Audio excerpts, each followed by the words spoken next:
Kita punya trauma, entah itu fiktif, entah nyata, entah apalah. Kita punya trauma kasus Siti Jenar.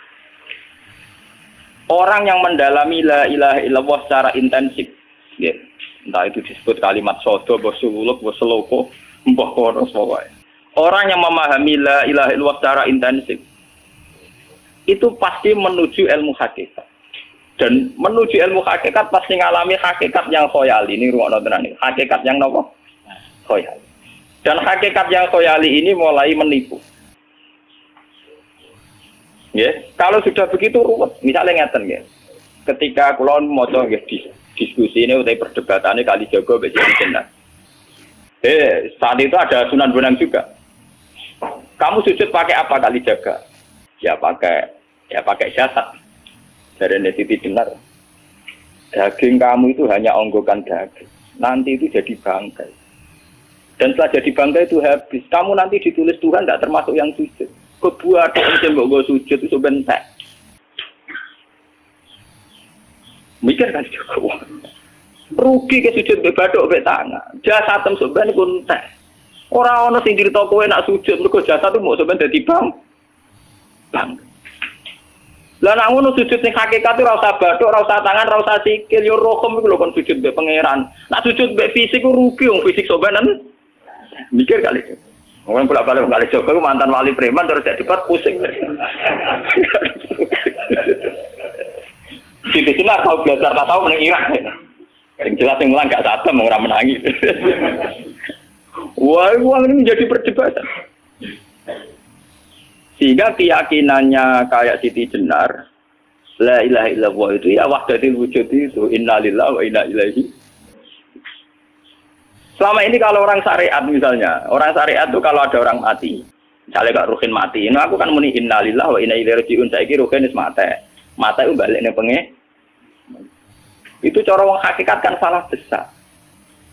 Orang mati itu udah ada, cara ilmu hakikat orang mati itu udah ada. Roh ini tersiksa di alam fisik.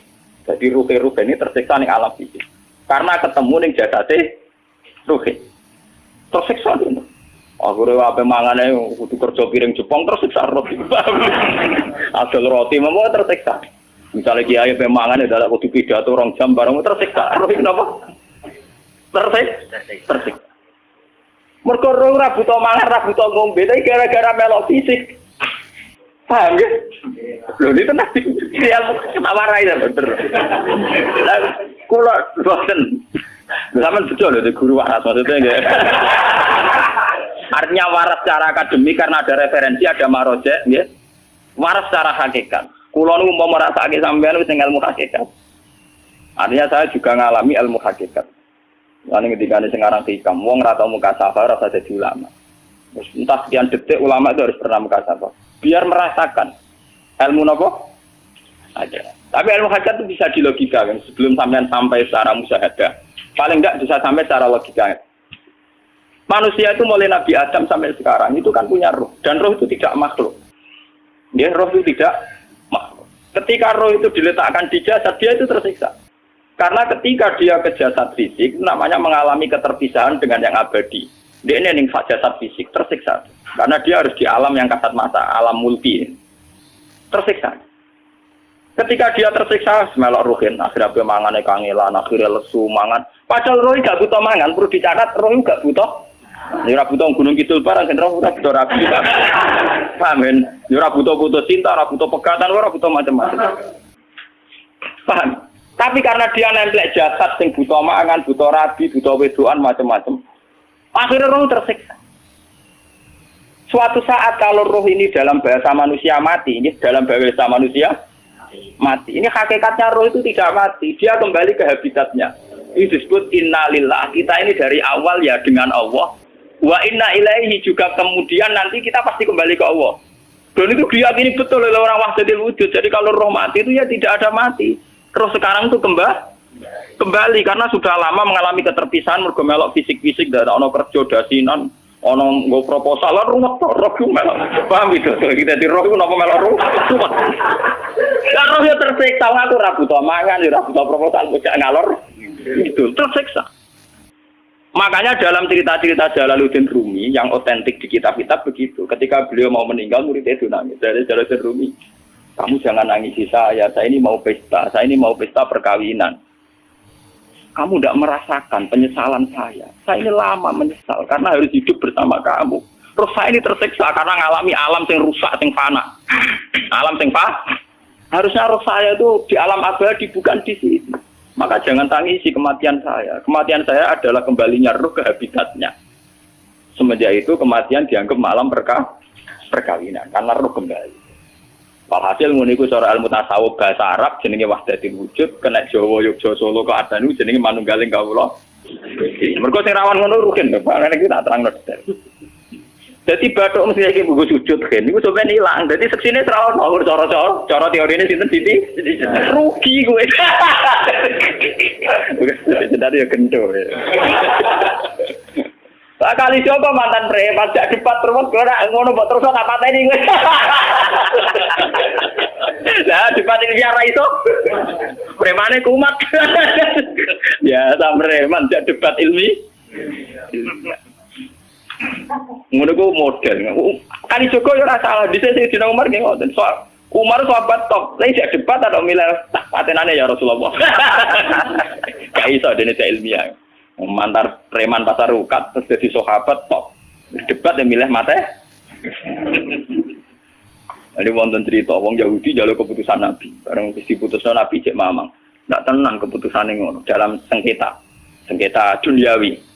Bariku takok ya Ali. Ya Ali, aku mau sowan ning Nabi Muhammad. Dikai keputusan Nabi mamang cara kowe pilih. Ambek Ali dikai keputusan persis kanjeng Nabi. Cek mamang meneh takok Umar. Apa marah aku mau singgone Muhammad, singgone Ali, kayak keputusan kok mamang mar. Cara kowe piye? Urusan dunya. Entah ini deh. Entah dia meleput buat apa? Uang diputus Nabi ora mar. Buat mati. Awe. Mereka mantan apa? Cara mantan intelektual atau intelektual kan ya wajar nggak uji kok percaya Nabi. Kan bareng cara Ali ya gak percaya wis kandhani. Ora mesti ali tak kandhani. Lah ora apa pateni. Ya wajar wong Yahudi kok percaya Nabi, nak percaya ora itu Yahudi Muslim. Ali itu Gusdur. Ari Gusdur ra beda piye tenang. Ali nyen ngoten watake ngoten. Nasibe padha. Ali itu ilmuwan yang jadi presiden gak sukses. Sing niru ki Gusdur. Mergo ning dinggo nek wong pinter mimpin ra sukses. Wong pinter gampang maklumi. Lah misalnya kita jadi kiai wong pinter, kayak santri ini pacaran, maksud jangan ada cerita besok. Wah ruwet, terus malah dalil dinalina subuh syahwat minan. Iya pondok tanpa pelaturan tadi. Paham ya, ruwet dah. Mana jogeman, jadi kiai pinter teman-teman itu jogeman. Jadi biasa, wae ono syariate sithik-sithik. Sing kamane ono santri pacaran tersinggung, ono santri nakal tersinggung, sing ono rasane lha dunya ono napa? Jadi nak guru kula nu urusan ilmu semi hakikat, mon gitu. Sehingga kayak Siti Jenar, cara pandang Siti Jenar tuh masuk betul ning gone pemikiran para santrinya. Kados Ki Ageng Pengging siapa masuk betul karena masuk akal. Cara mereka napa? Betapa ndak ada artinya fisik ini.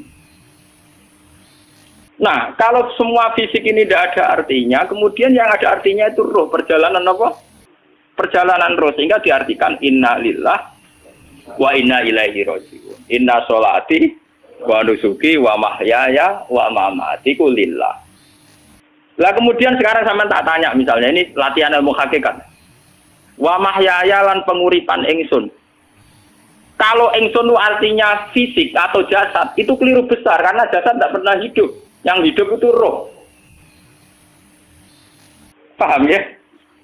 Sekarang artinya wama mati itu apa? Kematian ingsun. Kalau roh itu tidak pernah mati, berarti kematian roh adalah keterpisahan dengan yang agung atau yang abadi. Dan semuanya itu lillahi rabbil alamin. Sehingga mereka mengatakan kematian itu satu pesta. Mengenai kasus Bilal ditakoi, ya Bilal, ketika murid-muridnya nangis bergape mati, Bilal dia seneng aja. Godan nalkal akhibah Muhammad dan wakisbah. Kalau nak mati malah senang loh ketemu kekasihku. Sebab itu kematian tidak pernah jadi problem bagi mereka sing soleh, sing menembus ilmu hakikat. Paham?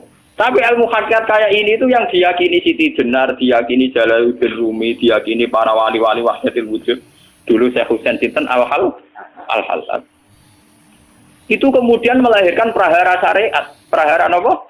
Syariat. Sebab itu Wali Songo, oke Siti Jenar benar dalam filosofinya, tapi harus dibunuh. Karena menjadi prahara syariat. Sama dengan yang dikatakan Nabi itu benar, tapi menjadi prahara syariat. Akhirnya disomasi oleh Umar radhiyallahu anhu. Jadi sebetulnya sama, pola-pola ceritanya sama. Intinya sebuah ilmu hakikat harus dikawal napa? Syariat. Nggih kula bolak-balik, contoh paling gampang wit pisang. Wong nak mangan gedang kulitnya tetap dibuat. Tapi umpama gedang dari awal ora usah kulit, ra sido dadi gedang. Paham nggih? Meskipun kon ape dipangan ya dibuat. Tapi kita tidak bisa membayangkan pisang dari awal tanpa napa? Mbah kekeringan, mbah bosok, mbah ra sido dadi napa? Pisang. Terus pentingnya syariat lagi begini, gitu. Mulane penting ngaji wali-wali syariat sing pinter kabeh Sunan Kudus, kabeh Sunan Bonang. Andai kan tidak ada syariat itu dunia pun mesti rusak. Contoh paling gampang masalah pornografi, porno aksi. Jadi jelas diomongi ngono ibu ngakak-ngakak deh.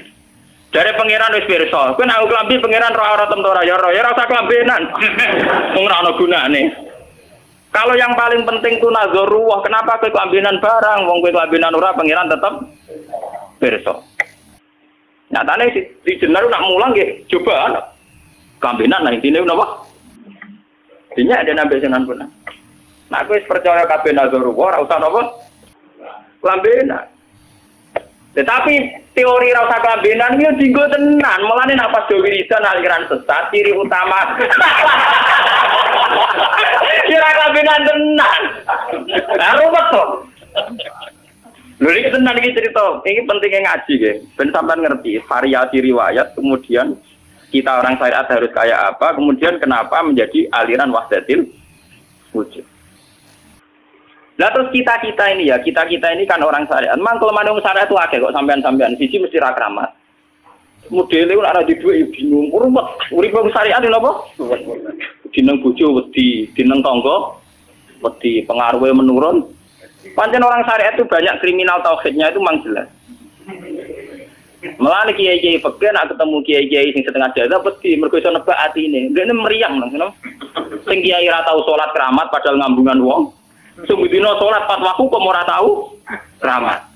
Wong ape buah utang tanggane iku keramat apane? Sing kono ngawur-ngawur sowan pirang. Meriang oleh syariat ngadepi wong hakikat napa? Mulane jogeman gitu dadi wong syariat sing ngene iku bahaya. Nah kula mboten ngarah. Sampai dadi wong syariat sing ra keramat. Bahaya sekali itu bagi perjalanan agama. Kalau sering ketemu kiai-kiai yang terkenal keramat, terkenal keramat di Juwaduk tiang-tiang hakikat. Si tantang kocok-kocok kalau wani, nah tantang aku tetap rawani kok. Mikir deh.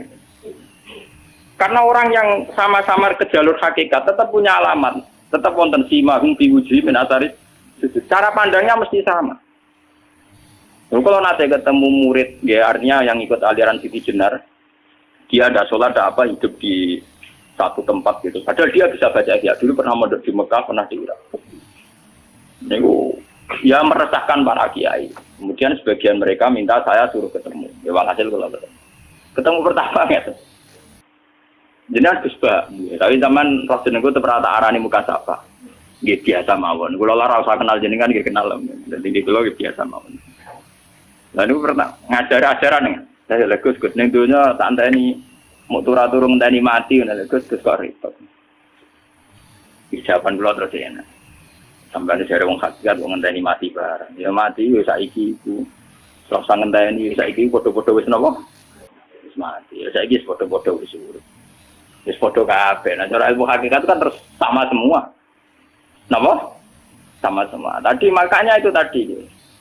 Kalau baleni malih logika hakikat itu begitu ya. Roh itu ditiupkan oleh Tuhan ke kita. Kemudian roh karena ikut alam fisik, alam jasad, roh ngalami yang kita alami. Nggih. Ketika roh ngalami yang kita alami dia tersiksa. Nah, ketika roh sudah terpisah dari jasad yang mengekang, yang memenjara ini, dia senang terus kembali ke Tuhan. Ini disebut inna lillahi wa inna ilaihi. Lah jasad ini kemudian menurut ilmu hakikat tidak ada gunanya sama sekali total. Hilang di telan tanah. Lah kalau begitu jasad iki nak mbok agul-agulan. Gusti bathuk kula tak nggo sujud tangan kula ndi buktine tanganem wis ora ono. Bathuk wis ora. Mulane dari Siti Jenar, hanya wali bodoh kayak kalian yang punya ajaran bodoh begitu. Malah rasupan terus. Mulane Sunan Kalijaga semangat kon mateni mergo tambah omongane glodro nduk ndi. Tapi yang enggak disadari Siti Jenar yaitu tadi. Inti dari ilmu hakikat itu kan tunduk sama kersane Tuhan. Kalau sudah tunduk pada kersane Tuhan, kalau kersane Tuhan roh kita harus di jasad. Dan wujud jasad kita ini juga karena kehendak Tuhan. Kenapa yang wujudnya jasad yang karena kehendak Tuhan engkau ingkari? Sementara wujudnya roh tidak kamu ingkari. Toh wujudnya jasad ya bi iradatillah wa bi masyiatillah. Wujudnya roh ya bi wujudi bi masyiatillah wa iro. Harusnya fungsi jasad juga harus kamu akui toh Siti Jenar. Wong sekarang kita punya jasad ya bukan karena kita, karena kehendak Allah. Kenapa kamu ingkari? Berarti kamu ingkari kehendak meneng Siti Jenar.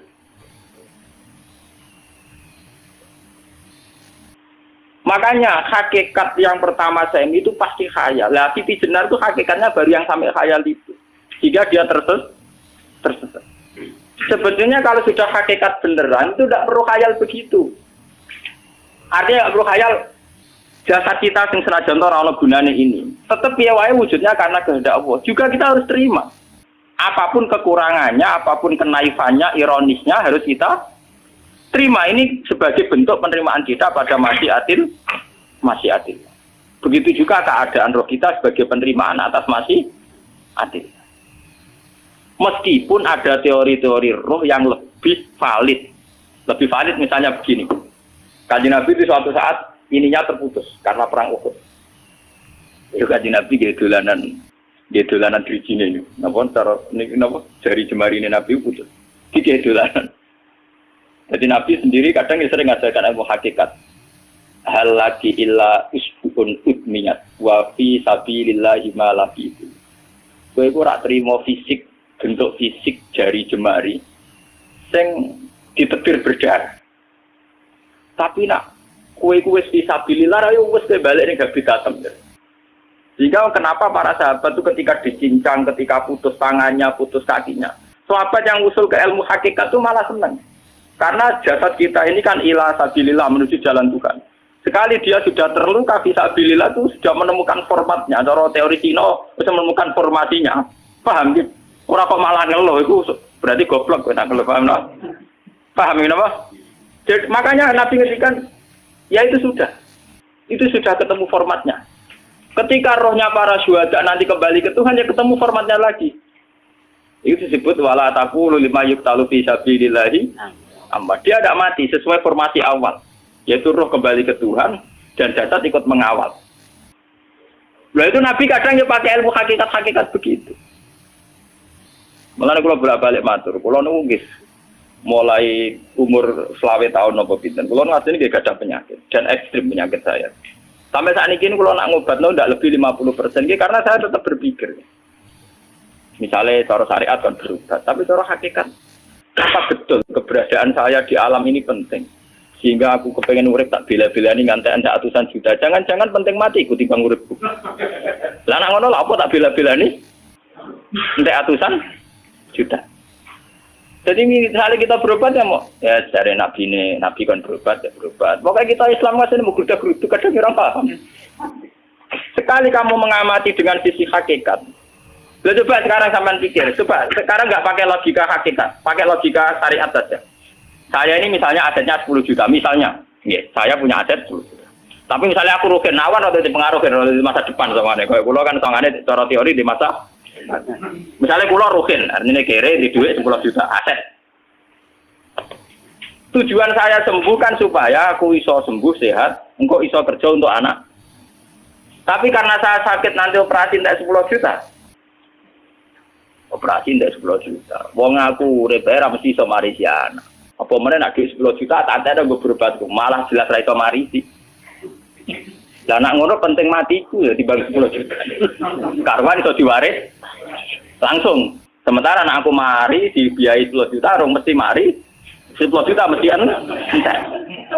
Artinya tidak ada jaminan kalau berobat itu secara visi ke depan lebih baik. Soalnya malah ngentekno donya nggak jelas akibat positifnya. Misalnya tetap lumpuh, duwe teori loh. Bahwa artinya apa? Teori hakikat tetap lebih benar bahwa hidup itu tidak ada artinya. Semua itu tidak ada artinya. Berobat apa nggak berobat semuanya tidak ada arti. Teori loh gini. Sehingga kalau kita tengah-tengah aja tengah-tengah. Kasus kula misalnya loro nggih berobat. Gusti separuh kalau ngelakoni syariat, tapi sebagai kalau ulama kekeh, separuh kalau lakoni apa? Jadi kalau tetap buat ngarah obat 100%. Tapi orang arah berobat, orang kalau tiang apa? Syariat. Tapi memang faktanya itu begitu. Cara Kanjeng Nabi kadang Kanjeng Nabi berobat. Kadang Kanjeng Nabi wis nikine tercincang digeguyon. Wahal lagi illa usbuun utwiyat ora putri sing gak melok-melok.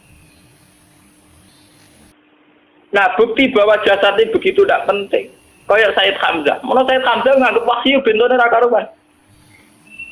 Kalau teori Siti Jenar itu benar, teori Jalaluddin Rumi benar teorinya lho, ora kok ra salate lho, maksudnya kok nganut ra salate. Benar cara analisis roh. Ketika Said Hamzah dinyatakan mati oleh manusia, oleh hukum manusia dinyatakan mati karena dia sudah tidak bergerak. Dalam teori hakikat kan rohnya Said Hamzah sudah fi khawasili tuyurin khudrin. Rohnya sudah diambil Tuhan, tidak mati. Paham ya? Ketika rohnya Said Hamzah sudah diambil, jasad ini sudah tidak punya rasa. Sekarang secara syariat kasat mata kita tahu, wong jasad nak diinfus, di sayat-sayat dioperasi ora kroso. Apa meneh saiki ruhe wis bisa. Lah ya jasad itu cek gampange, dioperasi dibius saja terus tidak kerasa. Apalagi rohnya sudah diambil. Lah saiki bayangkan ketika Sayyid Hamzah itu sudah di atas. Niku kira-kira delok wahsi ra wong bentuk. Lho wong kok baca igabus. Ketika jasad benar-benar tidak penting, kemudian jasadnya Sayyid Hamzah kan dicincang oleh wahsi. Ketika rohnya sudah diambil kan Hamzah tidak merasakan. Berarti Sayyid Hamzah guyu-guyu wahsi. Wahsi cek bentuk nih gabus dicincang. Paham ya? Lho niki tenan. Artinya ketika pandangan manusia iba kepada Sayyid Hamzah karena dicincang, dimutilasi oleh wahsi. Wahsi tidak mengalami Pak Sinten, Sayyid Hamzah tidak mengalami apa-apa karena rohnya sudah bersama Tuhan. Dan iso wae Sayyid Hamzah malah guyu-guyu wahsi. Cek goblok gabus kok dicincang. Lah nak ngono rak mirip, makanya dalam hal ini itu dalam teori roh itu sebetulnya Siti Jenar tidak sesat dalam teori roh. Tapi jangan katakan itu penemuannya Siti Jenar. Siti Jenar itu terlambat. Sebelum itu ada Husain Al-Khallas. Sebelum itu ada Jalaluddin Rumi. Sebelum itu juga ada sahabat, ada nabi. Cuma cara aplikasinya Siti Jenar melenceng. Jadi jangan katakan kok tak kampus-kampus. Itu pendapat Siti Jenar itu malah goblok meneng. Siti Jenar itu sanut, paham? Nggih maksud apa? Wis sanut. Nah, teori yang sama terjadi pada Yesus Kristus. Ketika Yesus misalnya secara lahir dicincang, dimutilasi, diapakan oleh orang Yahudi. Sebetulnya rohnya dia sudah bersama Tuhan, kembali ke Tuhan Bapa, nah cara Kristen. Nah cara Islam ya balik ning pangeran. Andaikan itu iya, itu ya ada masalah karena hakikatnya dia tidak dicincang, tidak dibunuh. Andaikan iya lah, tentu menurut Islam yang dibunuh Yudas atau siapa itu yang masuk bialah. Tapi sama sebetulnya teorinya sama, kalaupun iya ada masalah. Oke, kalau misalnya Nabi Isa karena ada kontroversi menyangkut dia atau Yudas. Sekarang yang Zakaria dan ya. Zakaria itu dicincang betul oleh orang Yahudi, matinya dimutilasi. Tapi dia tidak apa-apa. Karena ketika beliau dicincang, rohnya sudah diambil. Ini rumah tenan kan, bener untuk kendel mati paham kan ya. Jadi maksudnya ini kalau ajari, nak mati itu tidak problem. Ini kalau urip mati loh. Nah ini bersamaan paham ya. Kaitan la ilaha illallah ini nanti semuanya sama kaitan sama apa? La ilaha illallah. Ini nanti ujungnya sama dengan la ilaha illallah. Begitu juga seterusnya. Misalnya Yahya kalian sinten? Zakaria. Ketika Tuhan ditanya, jadi tenggene alam malakut pengiran ditakok, ya Allah, Yahya dan Zakaria itu kan hamba pilihan engkau. Ketika dicincang kok jenengan biarkan. Endi Yahya Zakaria dicincang? Aku iku ora goblok dari pengiran. Sedurunge dekne dicincang jasate ruhe tak jipuk. Dadi dekne ora krasa blas. Begitu juga ning tafsir-tafsir sampean lihat wa Maryama Sayyidah Maryam yang istrinya Fir'aun. Itu kan dia iman sama Nabi Musa. Asiyah, ya Asiyah imro'ati napa? Fir'aun. Asiyah imro'ati Fir'aun, ya. Itu kan dihukum oleh Fir'aun. Ketika mau ditumpahi napa? Batu besar. Iku Allah ketika di pangeran, ya malaikal mauti, cepat ambil rohnya sebelum dihunjami batu besar. Terus rohnya diambil. Sebab itu dalam hukum Tuhan, Tuhan itu tidak merasa bahwa Tuhan membiarkan Asiyah, membiarkan Hamzah, membiarkan Yahya, membiarkan Zakaria. Dalam hukum Tuhan, semua orang ini roh-roh terhormat. Akhirnya nak anggo teori iki sing nyincang malah goblok, wong gabus goblok sing nggak ngono dadi nak anggo teori iki malah berbalik, sing goblok sing nyincang.